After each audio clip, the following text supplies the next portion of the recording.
Hai, nama aku Corona. Pasti kalian udah gak asing lagi sama aku.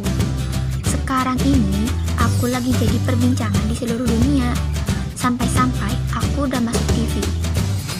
Nah, sekarang aku mau jelasin siapa sih sebenarnya aku ini. Nama aku diambil dari bahasa Latin yang berarti mahkota.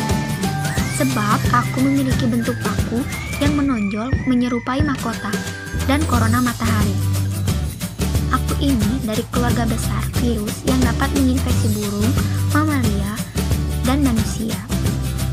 Menurut WHO, aku ini menyebabkan penyakit mulai dari flu ringan hingga infeksi pernapasan yang lebih parahnya seperti MERS-CoV dan SARS-CoV. Aku ini bersifat zoonosis, yang artinya aku merupakan penyakit yang dapat ditularkan antara hewan dan manusia. Rabies, mamalia, merupakan contoh dari penyakit zoonosis yang ada.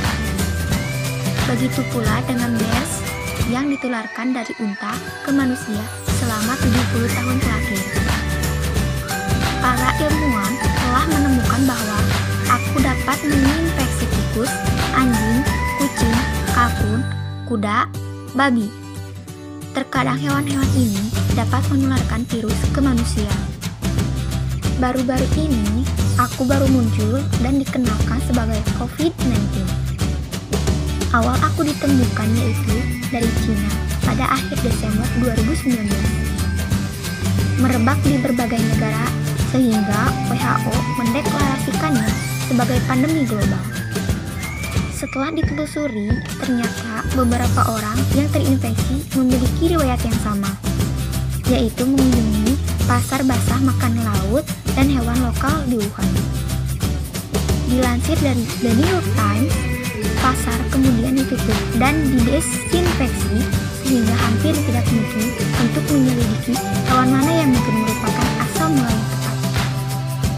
Kelelawar dianggap sebagai sumber yang kemungkinan karena mereka telah berevolusi untuk hidup berdampingan dengan banyak virus, dan mereka ditemukan sebagai titik awal untuk SARS. Ada juga kemungkinan bahwa kelelawar menularkan virus ke hewan peliharaan seperti terenggiling yang dikonsumsi sebagai makanan lezat di beberapa bagian di Cina, dan mungkin kemudian menularkan virus ke manusia. Tapi tenang, aku bisa menjauh bahkan menghilang dari negeri kalian, yaitu dengan menjaga jarak. Kalau kalian jaga jarak, aku bakalan susah mendekati kalian. Tapi kalau kalian tidak menjaga jarak atau berkerumun, aku bisa ada dengan kalian. Nah, selanjutnya harus rajin-rajin mencuci tangan menggunakan sabun dan air mengalir. Aku juga bakal takut kalau kalian rajin mencuci tangan. Yang terakhir, jangan lupa menggunakan masker. Nah, kalau kalian pakai masker, aku juga bakalan susah untuk masuk ke tubuh kalian. Sekarang udah tahu kan? Jadi, kalau kalian gak mau aku ada di tubuh kalian, kalian lakuin 3 hal yang tadi ya. Tetap jaga kesehatan dan jangan lupa bahagia ya, biar aku bisa cepet-cepet pergi dari negeri kalian. Nah, sekarang kan sudah masuk masa new normal. Kita harus tahu apa saja yang harus dilakukan supaya kegiatan kita masih bisa dilakukan tapi masih mengikuti protokol kesehatan yang sudah ditetapkan. Nah, yang pertama, kita harus selalu menggunakan masker setiap keluar rumah. Dengan menggunakan masker, kita diharapkan dapat memperlambat dan mencegah penyebaran virus dari satu orang ke orang lainnya. Yang kedua, harus kantongi hand sanitizer setiap berpergian. Pastikan selalu membawa hand sanitizer dengan kandungan 70% kemanapun berpergian. Gunakan hand sanitizer setelah beraktivitas atau setelah melakukan hal apapun. Yang ketiga, bersihkan tempat dengan disinfektan. Lakukan pembersihan tempat yang akan kita sentuh dengan disinfektan. Jangan biarkan kursi atau meja yang akan kamu singgahi dalam kondisi yang tidak bersih. Nah, yang keempat yaitu hindari berkumpul di keramaian. Selanjutnya, bawa peralatan pribadi dan gunakan metode cashless untuk berbelanja. Yang telah Jadi itu jalani pola hidup sehat.